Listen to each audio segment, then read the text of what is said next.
Hello दोस्तों। आज हम बात करने जा रहे हैं कश्मीर के बदलते हुए बैटलफील्ड के बारे में। हाल ही में गडोल विलेज, जो कि कोकरनाग तहसील अनंतनाग डिस्ट्रिक्ट का पार्ट है, वहां पर हुए एक घातक आतंकवादी हमले में देश ने अपने 4 सपूतों को खोया है। Army, special forces, paramilitary, police अपने अपने डोमेन एक्सपर्टीज से लड़ रही है। और यहीं पर बात आ जाती है कि आखिर ये ऑपरेशन इतना लंबा कैसे चल गया। दोस्तों, 1995 के बाद ये कश्मीर का सबसे बड़ा और लंबा आर्मी ऑपरेशन है।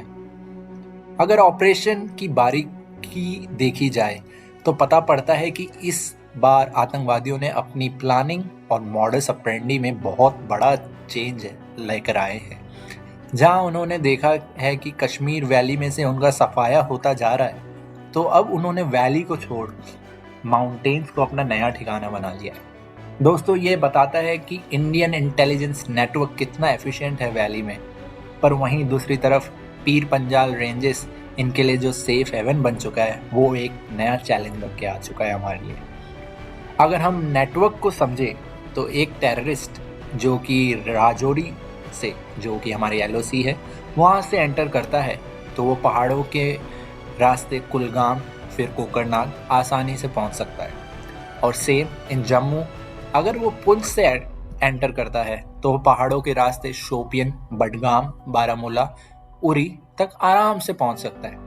और बताया जाता है और देखा भी गया है कि ये टेररिस्ट इतने वेल ट्रेंड होते हैं पीओके में कि ये ट्रैक बहुत आसानी से कर लेते हैं।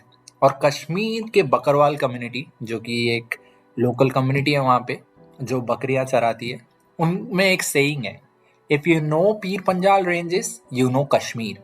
अगर आप पीर पंजाल रेंजेस को जानते हैं तो आप कश्मीर को जानते हो।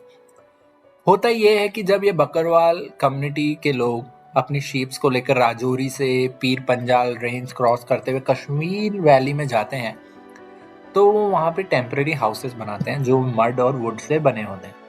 और इन्हें लोकल लैंग्वेजेस में ढोक भी कहा जाता है।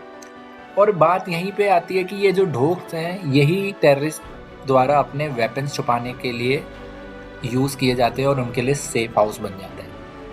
अब बात आती है कि इस मॉडर्न ऑपरेंडी, जो कि बैटलफील्ड माउंटेन्स में ले जाकर शिफ्ट किया गया है, वहाँ पर इन टेररिस्ट को ढूंढना कितना मुश्किल है। दोस्तों, इसको ढूंढना उतना ही मुश्किल है जितना एक भूसे में सुई ढूंढना हो। इस ऑपरेशन में हमने देखा है जहाँ पर बहुत बड़े अमाउंट में आर्मी के जवानों को उतारा गया ताकि उनको घेर सके, पर पीर पंजाल की खड़ी चढ़ाई ने ऑपरेशन को दुगना मुश्किल बना दिया है। इसको आसान करने के लिए आर्मी ने एरियल सर्विलांस यानी आसमान से निगाह रखनी चाहिए, वो भी ड्रोन्स और हेलीकॉप्टर से। पर पीर पंजाल के घने जंगलों ने इसे भी मुश्किल बना दिया। इसको काउंटर करने के लिए आर्मी ने अपनी स्पेशल फोर्स पैरा एसएफ को उतारा, वहीं पे पैरामिलिट्री सीआरपीएफ ने अपने कोबरा कमांडोज को भी उतारा है। दोस्तों, माउंटेन वॉरफेयर में इंडिया की एक्सपर्टीज है, क्योंकि हमारी हिमालयन रेंज में हमारी फौज 24/7/365 डेज तैनात रहती है। पर दोस्तों, जब बात आ जाती है इन टेररिस्ट की, तो ये टेररिस्ट अपनी लोकल जोग्राफी को बहुत अच्छे से जानते हैं और वहीं इन्हें जो लोकल पीपल है वहाँ के, उनका भी सपोर्ट रहता है, तो वो अपना इंटेलिजेंट वहाँ से मजबूत कर लेते हैं। तो अब बात आ जाती है कि इनको काउंटर कैसे किया जा सके। तो modern technology along with specialized training, combining your mountain warfare plus your guerrilla warfare। दोस्तों, मॉडर्न वॉरफेयर बहुत कॉम्प्लेक्स चीज़ हो चुकी है। मल्टीपल डोमेन्स एक दूसरे को इंटरसेक्ट कर रहे हैं। अगर आप चाहें कि कन्वेंशनल वॉरफेयर टेक्निक से आप इन टेररिस्ट को काउंटर कर पाएंगे तो बहुत मुश्किल बात है। इसके लिए आपको वेल ट्रेन करना पड़ेगा, इंटरसेक्ट करना पड़ेगा वेरियस ट्रेनिंग सेक्टर्स को, और इस तरीके से हम टेररिस्ट को काउंटर कर सकते हैं।